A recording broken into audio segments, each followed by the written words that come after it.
What's up, ladies and gentlemen of YouTube? Reptile 411 coming at you live once again through the power of the internet. God, I've always wanted to say that. If you can guess where that comes from. Sorry, hang on. Let me get rid of these things because I can't listen to myself echo. If you can guess where that comes from, I'm going to give you 20 points. Now, since those 20 points are worthless for anything on this channel, I'll probably just tell you by the end and put a link in the description so I don't steal his fire, as if I could steal anybody's fire. What's up, everyone, and welcome to Wednesday's edition of Reptile News. Now, we're going to start off today with a correction. And, you know, we don't do corrections a lot because we don't need to be corrected a lot. And it's kind of, I don't know, I feel like it needs to be said. So I'm just going to get right out there and say it. The other day, I posted a video about a copyright claim. You guys remember the copyright claim, right? Well, I have since talked to the owner of that footage and found that the copyright claim actually was valid, that licensing actually was given to that company that put that claim. So I am going to get rid of it. I canceled my appeal. Now, in all fairness, Jesse, I won't share his last name, but we chatted for a little while, and he did give me licensing for that. He just said just send him an email, he'll send it, no problem at all. But I respectfully declined, appreciated it, and declined because I would still have to go through the whole appeal process and fight and everything, and I just don't want to deal with that. I want to deal with positivity as much as I humanly can. And since I don't monetize anything, I really don't care at this point. It's not worth my time. So that being said, let's move on to our first story of the day. So we're going to start off today at the Newark International Airport in a story that at first I was angered by, and then I was angered by, and I'll explain, obviously. So in this news story, and in many, many other news stories, they're saying a 15-inch snake was left behind at a TSA checkpoint at the Newark International Airport. And I started reading about it, and I didn't really, something just seemed a little off to me. So I did a little Googling and realized, well, number one, this by the picture, it's obviously a ringneck snake. And after doing a little bit of Googling, now this is 3,000 miles away from here, so I'm not really too keen on exactly what reptiles they have around there. But yep, they do have ringneck snakes that look just like that one. So I think this news story and the thousands of other news stories out there are just going on the shock and awe of a snake being in an airport, and I think the snake just slithered into an airport and got found. But it brings up a really good point on what we have to be so careful with when we're watching news. And I've made two good points to this example right now. Especially in our hobby, the news that we read is often skewed, I guess could be the best way to put it. It's rarely an accurate detailing of events that we're reading about. It's been skewed by somebody who has some reason to skew it, or by somebody who just doesn't have all the information. And the two good points would be my copyright claim. That was fake news, unfortunately. Now that kind of stuff absolutely does happen and absolutely should be fought at every corner of the globe. But in this case, I was wrong. Yeah, and I got to say that. In the second case, the snake in the airport, it's just it's really been made out to be more than it is, and we have to be very careful for that, and we have to make sure, you know, billions of other people all over the world are reading this exact same news, and if we hear something about it, it's just kind of our duty to let them know that that's not what happened. That's not real. So yeah, keep up the good work for those of you that do that. And now let's move on to Florida. And I know whenever we talk about Florida, it's usually not good, but this time it's actually kind of cool. Apparently, a passerby driving past a military base caught video of an alligator scaling the fence, climbing over the fence of the military base. And I thought this was extreme. I didn't know alligators could climb like that, and you know, curiosity got the best of me, and I had to go watch the video. And I urge you to go watch the video too, because it's pretty awesome. I didn't realize a alligator would climb over a fence like that. Now, unfortunately, the first part of the video is cut off with the alligator actually climbing up, but then going over and everything. But I mean, for obvious reasons, somebody driving down the road just decided to stop and pull their camera out and record what they saw. Obviously, if they didn't see an alligator climbing up a fence, they'd have no reason to stop and video it. But it's pretty amazing footage coming out of Florida. Usually our conversations about Florida are in a very negative light and either have to do with escape pets, dumb criminals, and or drugs, all of the above. But yeah, that's pretty awesome news. I'm glad to talk about something pretty cool coming out of Florida for once. And now we're going to move to a story out of Chile, which is really...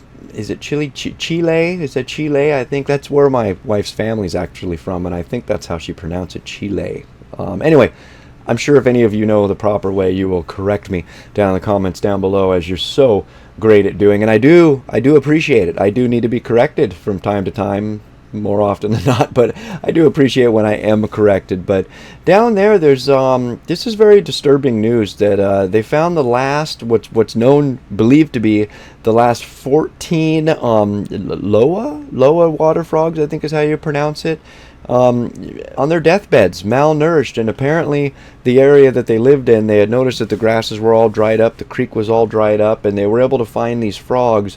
And they say that it has to do with the improper taking of water for agriculture, farming, development, real estate, all that kind of stuff. And it really, I mean, I don't know what to say about this. The ICUN has the Loa water frog as a critically threatened species in Chile, and they were able to take these frogs and get them to a zoo where their first job is to save them because they're not doing well at all. And the last 14 known, in it feels like a bleak situation. It really is. And like I said, they do say this is due to the illegal extraction of water, which has dried this creek bed up. Now hopefully this zoo is in contact with people from all over the place, water frog specialists, to see what they need to do to save these frogs, as well as start breeding them in captivity, presumably to have some sort of reintroduction plan, I would assume. But this really got me to thinking. I mean, it's 2019, and not everybody in the world is smart. But I believe people are smart enough to know when you know, right from wrong. And I it just boggles my mind how we humans, and I'm going to clump all of us together here, even though I know there's people out there that would never do something like this. It boggles my mind that we humans continue to just destroy and destroy. It's just amazing that we can't figure out when is enough, and when are we going to start stopping this sort of stuff. It's weird. It's like the almighty dollar rules over everything, no matter what. But yeah, it just really bugged me to read this. So I urge anybody interested in these Loa water frogs to check this article out. Links in the description as always. And if you have already scored your 20 points, or if you haven't scored your 20 points. Now I'm going to tell you right now, guys, before we get too far into this, will this laser... Oh, it will. Sweet. Before we get too far into this, we're done with the reptile news. We're going to move on to a different topic, kind of un-reptile related, but more social media, internet related sort of stuff that I don't really talk about ever. I don't think that I can think of, but I wanted to bring this up today because that intro that I made, that actually belongs to Boogie2988. If you guys don't watch him, I encourage you to watch him. I do. But oddly enough, I watched one of his last videos where he was doing some apologies, some corrections for some stuff that has gone on, and it seems like he's in a rough patch right now with his following and receiving a lot of hate. And I, of course, don't understand what's going on because I've been so busy I haven't been watching him lately, so I'm not sure exactly what's happened.